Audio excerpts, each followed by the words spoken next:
Automotive Properties REIT just delivered a massive Q2 beat on consensus. They posted property rental revenue of 30.21 million Canadian dollars against Wall Street's expectation of 28.58 million. Right, a really solid beat. Yeah, and we are looking at a record diluted AFFO per unit of 26.3 cents, strong guidance on their acquisition pipeline, and a newly hiked dividend. But the market reaction to this blowout quarter, just complete indifference. The stock opened the next day at $12.30, barely moving 0.5% from the prior close. It is wild. I mean, we have record top-line growth, a thicker safety buffer on the payout ratio, and a dividend increase, all met with just a collective shrug from the market. Yeah. It's a massive disconnect between the underlying financials and the equity valuation. So today, we were pulling from a really heavy stack of sources to figure out why. We've got the official Q2 earnings press release, the quarter call transcripts, bar chart data, Investing Pro metrics, and the latest Wall Street analyst forecasts. A lot to get through. Definitely. And the mission for you, our listener, is to decode these fresh numbers. We need to figure out if this highly specialized real estate trust trading under the ticker APR.UN on the TSX is a bulletproof income generator, or if the market is, correctly pricing in hidden risks tied to their aggressive acquisition strategy. What's fascinating here is how APR.UN operates in a completely isolated lane. I mean, as the only public vehicle in Canada focused exclusively on consolidating auto dealership real estate, they just aren't competing with standard retail REITs. They are running a highly specific financial engineering playbook. Okay, let's unpack this, because to really understand that playbook, we have to look directly at the scorecard. And the top line jump is staggering. That $30.21 million in property rental revenue, well, that represents a 22.8% year-over-year increase. Which is massive for commercial real estate. Exactly. Total cash NOI rose 20% to $24.8 million. The net margin sits at 76.20%, driving a return on equity of 11.73%. Yeah. But, I mean, my immediate reaction to 22.8% revenue growth in commercial real estate is heavy suspicion. And the market clearly didn't buy it either. No, they didn't. So how much of this is actual organic value creation versus just swiping the corporate credit card to buy up revenue? Yeah, that 20-point gap is basically the entire story. To answer your question directly, the vast majority of that 22.8% jump is purely acquisition-driven. Okay, that makes sense. Right, because between 2025 and the first half of 2026, management deployed capital into 17 separate acquisitions. Oh, wow, 17. Yeah, 17 deals. When you inject the rental income from 17 new dealerships onto the income statement, well, your top line inevitably spikes. 17 properties in roughly 18 months is a blistering pace. It is a super aggressive deployment of capital, but they are targeting really high-tier assets. Like in early April, they closed a $30.15 million US deal for 2 Orange County properties in California. Oh, California. Okay. Yeah, and we are talking about an Audi and a Volkswagen dealership tenanted by the Penske Automotive Group.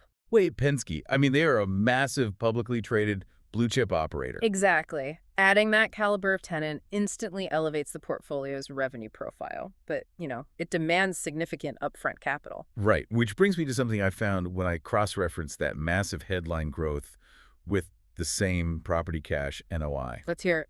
So if we isolate only the properties they owned in both this quarter and the exact same quarter last year, that organic growth was only 2.2%. Right. So 22.8% total revenue growth, but only 2.2% same property growth.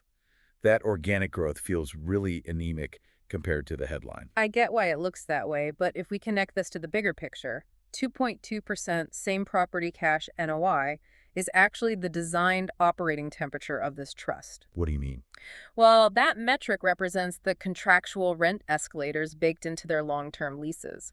They aren't turning over retail spaces every year to capture market rent spikes. Oh, I see. Yeah, they are locking in decade-long agreements with fixed or CPI-adjusted bumps. So the other 20% of that growth is purely the result of management acting as a consolidator, just hunting for new deals to expand the total footprint. Okay, so think of their acquisition strategy less like buying real estate and more like operating a corporate ATM. That's a good way to put it. Right. They are targeting these operators, buying the dealership's trapped equity, handing them cash, and in return, extracting a highly protected, inflation-adjusted annuity for the next decade or two. That is the exact mechanism driving this REIT. Because, the auto retail industry is incredibly fragmented. It's full of family-owned or regional dealership There's groups. a lot of smaller players. And automotive manufacturers constantly mandate massive facility upgrades, what they call image programs, which require millions in capital. At the same time, these regional dealers want to acquire competitors. Right, so they need cash. Exactly. By selling their underlying real estate to APR.UN and leasing it back, the dealer unlocks that trapped equity to fund their operations without taking on expensive corporate debt. Which gives the trust this massive pipeline of potential deals, and it clearly reflects in the occupancy numbers. As of this Q2 report, the portfolio is 100% leased. Flawless occupancy. Yeah, every single square foot across all 95 properties is generating revenue, and they have zero material lease expirations until 2028. We also saw in the call transcript that they're already lining up future cash flows. Right, the Jane Street property. Yes, management specifically highlighted a new lease at 9008 Jane Street, noting that while straight-line rent recognition starts in September upon closing, the actual cash rent kicks in this December. The Jane Street development is a perfect example of how they sequence their pipeline. They stagger these handovers to ensure a continuous, predictable layering of new cash flows into the portfolio. Got it. And because they utilize triple net leases, the friction on those revenues is nearly non-existent.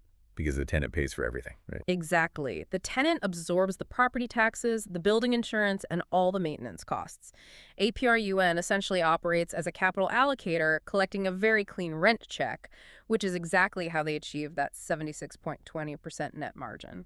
Here's where it gets really interesting, though, because if you are a listener evaluating this portfolio, a 100% occupancy rate sounds bulletproof until you consider the concentration risk. The single sector issue. Yeah.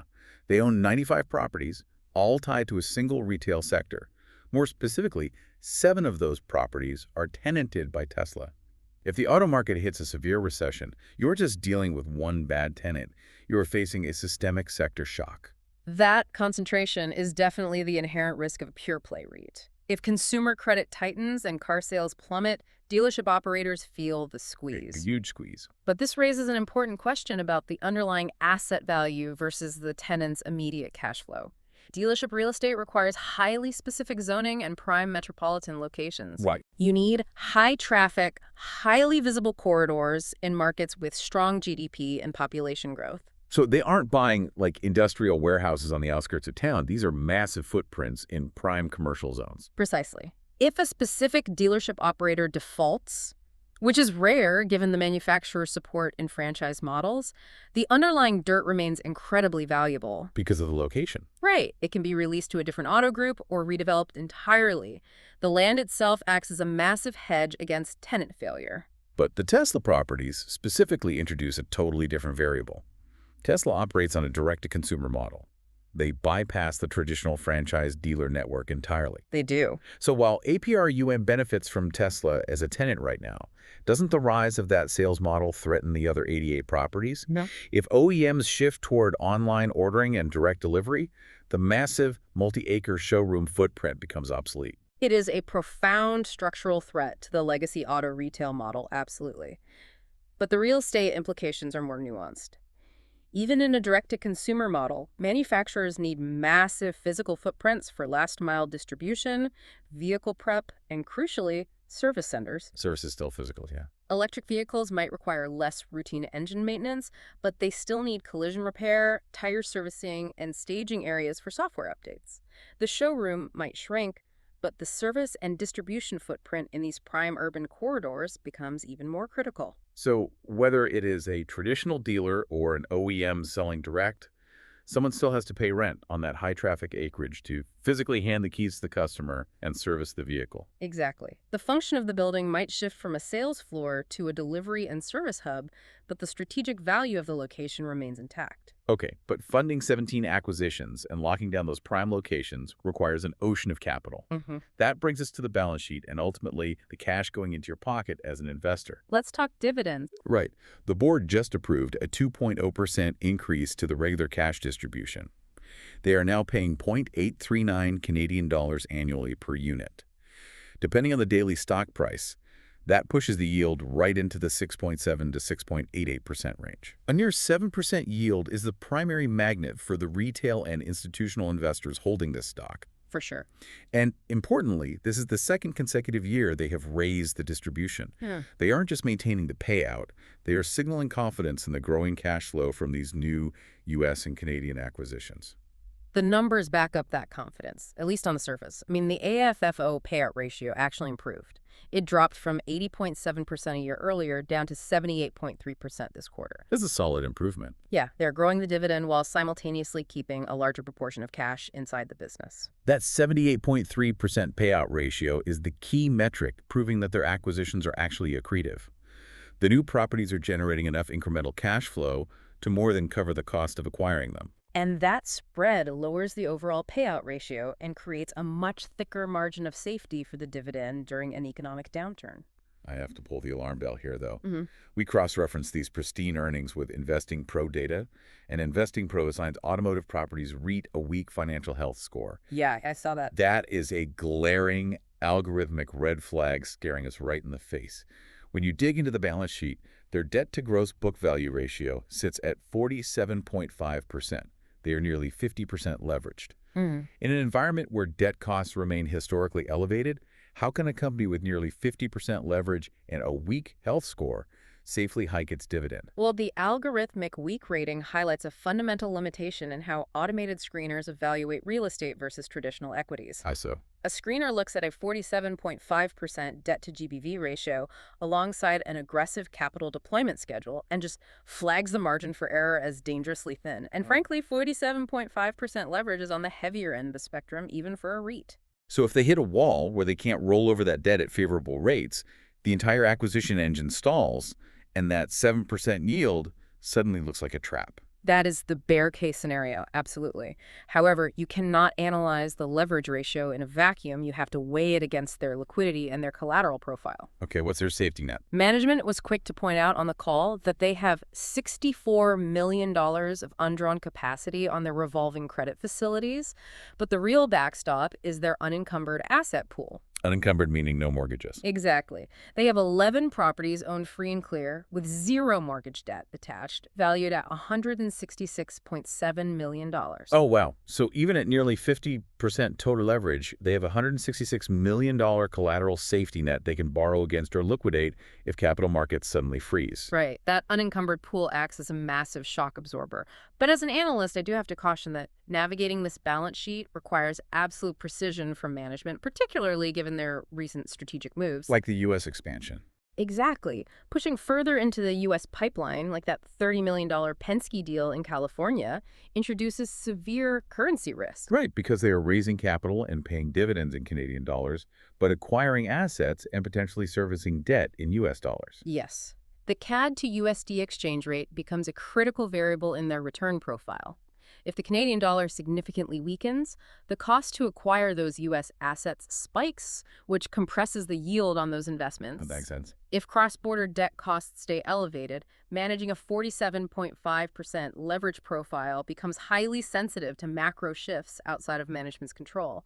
They just cannot afford a misstep in their capital allocation. Which brings us full circle to the market's complete lack of reaction to this earnings report. We have massive top-line beats, a highly accretive acquisition engine, a 100% occupancy rate, and an improved payout ratio. Lots of greens. But we also have nearly 50% leverage, algorithmic warnings, concentration risk in a single retail sector, and cross-border currency exposure. When Wall Street threw all those competing factors into the blender, the result was a flat line. The aftermarket and next-day trading barely registered a pulse, opening up just 0.49%. Bar chart data perfectly illustrates this dynamic, actually. The stock has a 60-month beta of just 0.78. Wow, 0.78. Yeah, it simply does not swing with the broader market volatility. And the analyst community is completely gridlocked. The consensus is split right down the middle with 4 buys, 4 holds, and 0 sells. It nets out to a lukewarm moderate buy rating with a consensus price target of 12.81. That implies a meager 5.11% upside from current levels. Yeah, not a lot of runway there. If a tech or consumer goods company crushed revenue estimate by over 5%, the stock would be up double digits. Why is a record-breaking operational quarter penalized with a flat stock price? because the market is pricing in the cost of the equity and debt required to fund that 22.8% revenue growth. But more importantly, it really comes down to the psychology of the specific investor base holding this security. Income investors. Exactly. Retail investors and income funds are not buying APR.UN looking for capital appreciation or multiple expansion. They are buying a low volatility bond proxy. They want the 6.8% yield and the sleep well at night stability of triple net leases and 100% occupancy. Right. The mooted market reaction isn't a penalty. It is a sign that the security is functioning exactly as intended for its shareholder base. It operates like a predictable utility. Makes sense. As long as the rent check's clear, the dividend gets paid, and the debt doesn't trigger a liquidity crisis, investors are perfectly content for the share price to slowly grind sideways. In fact, a massive spike in the share price would compress the dividend yield, making the stock less attractive to new income investors. So what does this all mean for the listener tracking this stock? Automotive Properties REIT is successfully executing a highly specialized financial playbook. They are systematically buying up the trapped real estate equity of fragmented auto dealerships and converting it into a highly predictable, inflation-protected cash machine. Yep. They boast a flawless 100% occupancy rate, zero near-term lease expirations, and a growing yield pushing 7%. But, that machinery runs on a heavy 47.5% debt load. The growth is heavily dependent on management's ability to seamlessly roll over that debt, manage the currency risks of their U.S. expansion, and continue sourcing accretive acquisitions without blowing up the balance sheet. It is basically a high-wire act disguised as a boring real estate play. If you found this breakdown helpful, be sure to follow the deep dives. We are covering the crucial earnings reports daily, stripping away the jargon to help you figure out what the numbers actually mean for your portfolio. There is always a deeper narrative buried in the balance sheet if you know where to look. Before we go, I want to leave you with one final puzzle to ponder. We discussed the immense value of this physical real estate today, but look a decade down the road. As legacy automakers inevitably push harder into direct-to-consumer sales to compete with the EV pure plays, the traditional franchise dealer model will face unprecedented pressure. Will these massive physical footprints in prime metropolitan centers eventually be viewed as obsolete, stranded assets of a bygone retail era? Or will the sheer logistical challenge of delivering and servicing millions of vehicles transform these highly valuable properties into irreplaceable last-mile hubs for the mobility networks of the future? Something to think about.